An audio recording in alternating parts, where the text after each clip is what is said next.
Florida used to be a Millennium BC motorcycle club. Used to use it as the rally site, and I've got to say, the best bloody rally around, and it's a shame they've wrapped up, but that's the way things go.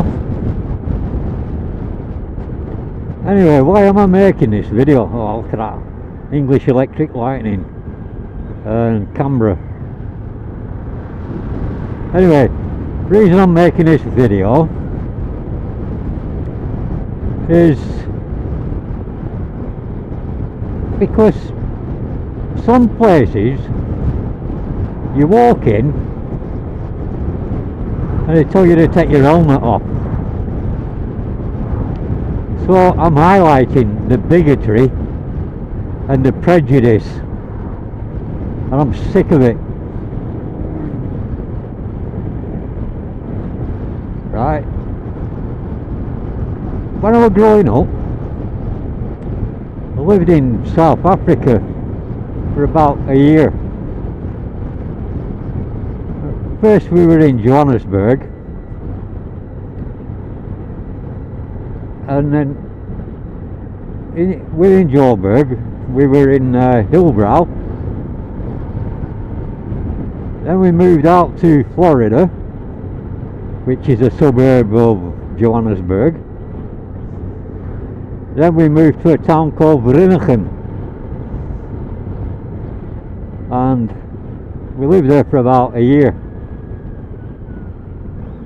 Well, maybe 10 months, yeah. So,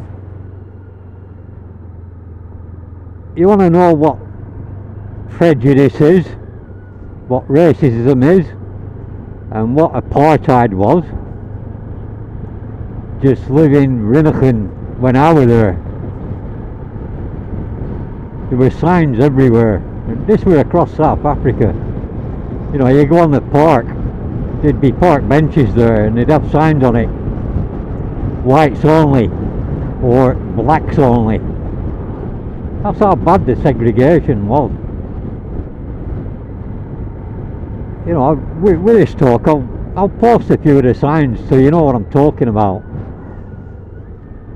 Then one night, well, every night in Vereeniging, there was a curfew siren went off, and I think it was 8 o'clock at night. And any blacks on the streets could be arrested. They weren't allowed. It was only years later I found out two things about living in Vereeniging. One, it was next to Sharkville, where there was a massive riot in the 60s.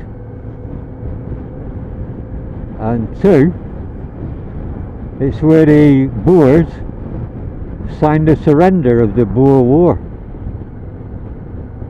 And I used to go to school at the Holy Rosary Convent in Three Rivers, or to give it its proper name in Afrikaans, Drie Riviere. Yeah, I learned to speak Afrikaans, sir. You had to or you didn't. It was simple. So, all these signs around me and all this prejudice. Then one night this siren's going off, 8 o'clock. Black guy running that road trying to get off the street. Police van comes out.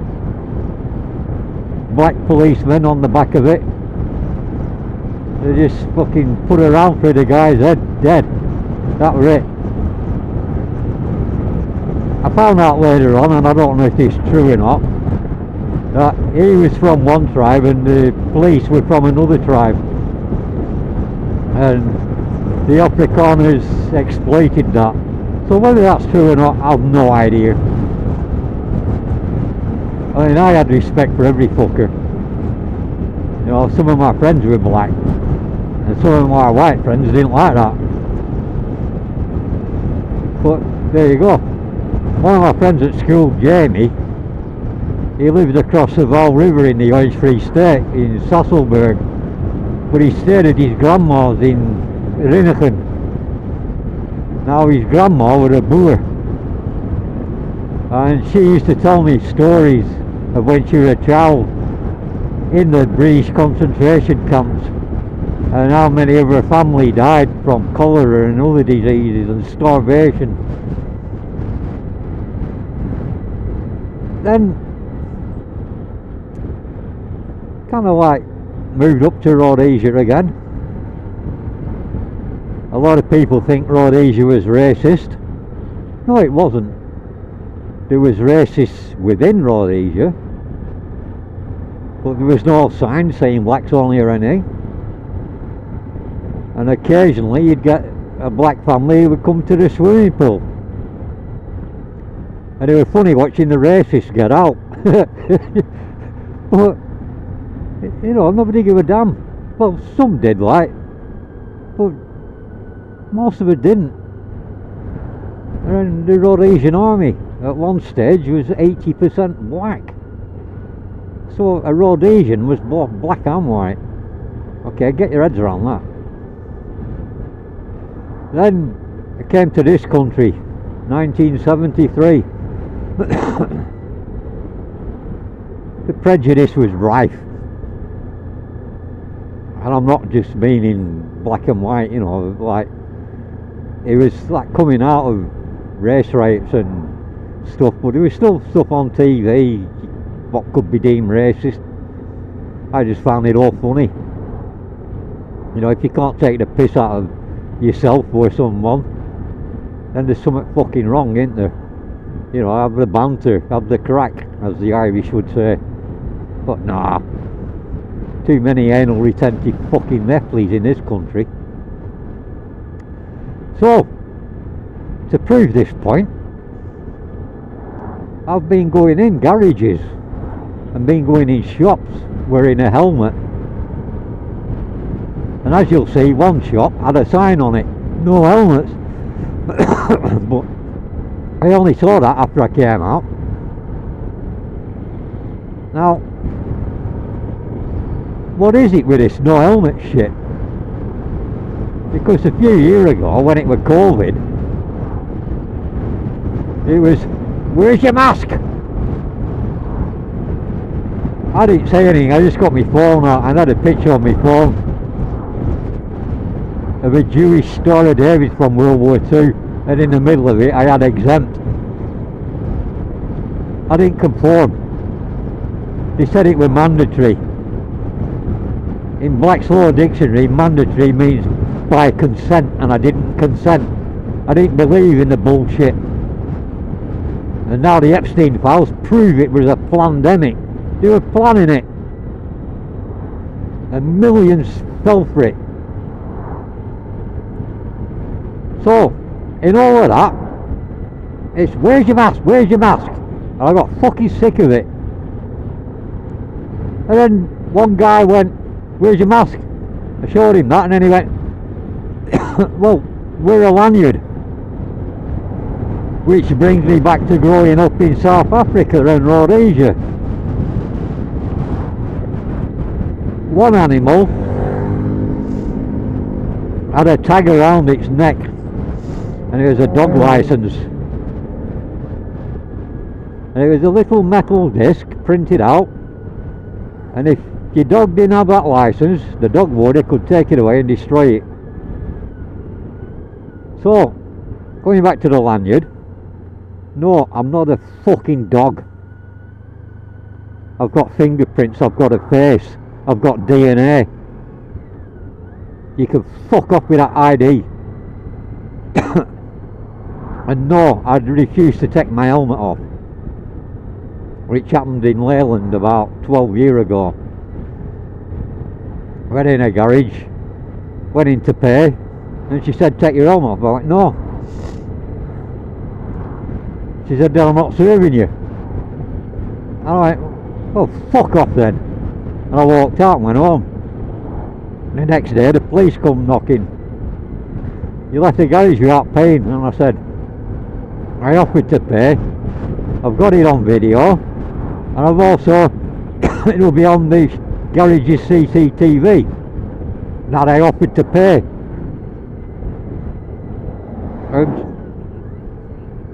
And she was refusing it.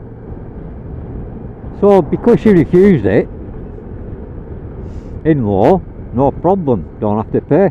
You offered, she refused. So I go in some places now, they won't switch the pumps on and they'll go, oh, take your helmet off. It's like, no, fuck off, and I'll drive on. I'll go somewhere else, take my trade elsewhere. So I made this video just to show that places do not say a word and they'll serve you. And what I want to say to each and every one I've got on film, on this film, thank you very much for treating me as a fucking human being and not putting an order on me or asking me, because the big reason you don't ask Muslim women wearing hijabs, do you? No, because you're frightened of the prejudice. Well, fuck you, because you're being prejudiced against me. And I'm not a dog, I don't wear a fucking lanyard. I don't have to take my helmet off, because I had to wear a mask when it was COVID, even though I didn't. So it's not about safety. It's just about control, and you can fuck off with it, because you don't control me. So, anyway, here's these people, and you will find that the majority of them are Muslims. So thank you very much. It just shows who the racists are in this country. It's the fucking whites who are paranoid of being racist. And as some of my Muslim friends do say, it's a joke. They're fucking idiots. So enjoy the video. Oh yeah, I forgot to say, in this country in the 70s and into the 80s, there were signs, especially in pubs, no Hells Angels, no bikers, no wearing colours, no leather jackets, no studded belts. They were everywhere. So those bikers, it was like, well, we found where pubs, where we could go to, biker pubs, rock pubs. But most of the time, you're like, let's find somewhere deserted and go and party. You know, usually in old quarries. And the whole point was being antisocial. We didn't want to mix with fucking idiots. So it was just one of them, weren't it? You know, we faced that prejudice and overcome it by not giving a fuck and going doing what we want to do. But yeah, it was rife everywhere. I once went up to Keswick for the weekend, and there was me, a friend who was female, and my daughter, who was about 6, 7 at the time. Went in a pub, landlord come over straight away, he said, can you take your leather jacket off? You know, if you do, you can stay. He said, I just don't want you scaring customers. And like, I laughed. I went, mate, I'm a family man. I'm here with my daughter. He said, yeah, I know, but like, you know, people get frightened of leather jackets, and I took it off, like, you know, we had something to eat and a drink and that, but it's just like, get a backbone, you cunts, and say it to fucking Muslims. No, you don't, because you'll face prejudice. Well, I'm telling you now, you're being prejudiced against me.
Number 6, please.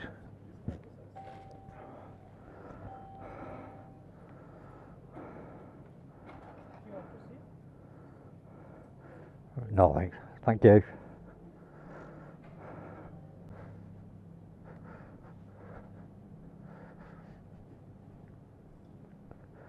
Alright.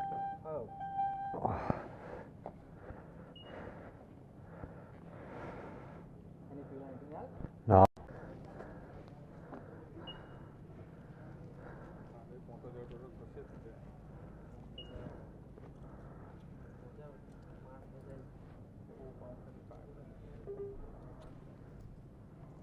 Oops, sorry.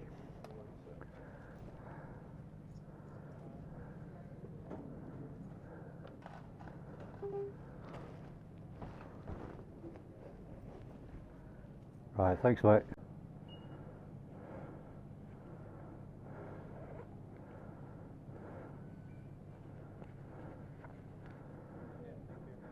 Number 4, please.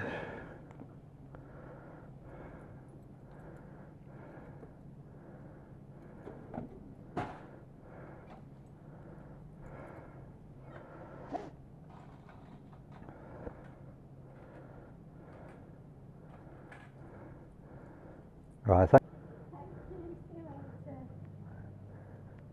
hey mate, you alright? Just get you.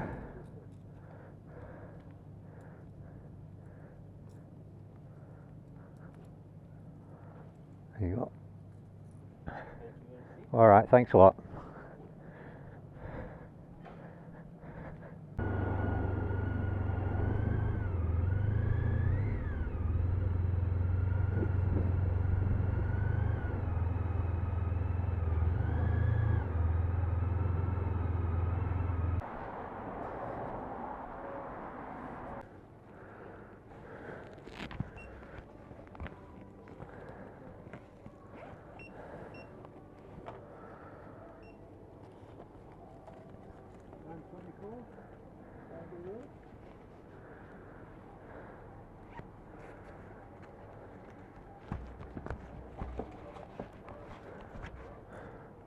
Right, thanks mate.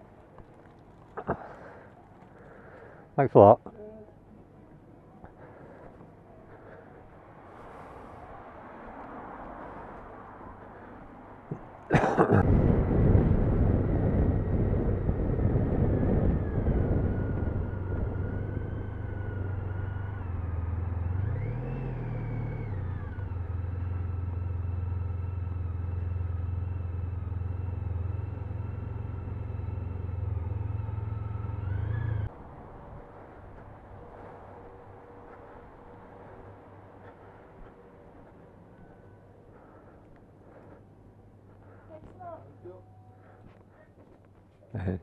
Number 2, please. Alright, thank you. No, you're right, thanks. Have a nice day.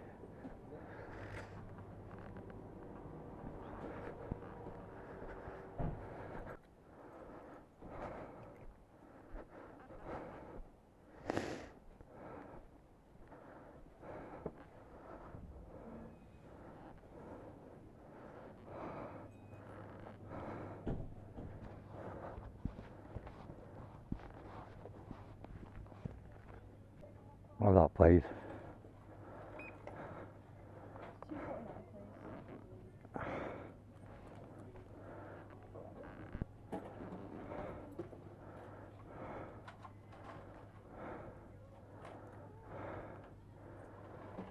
Alright, thank you. See ya.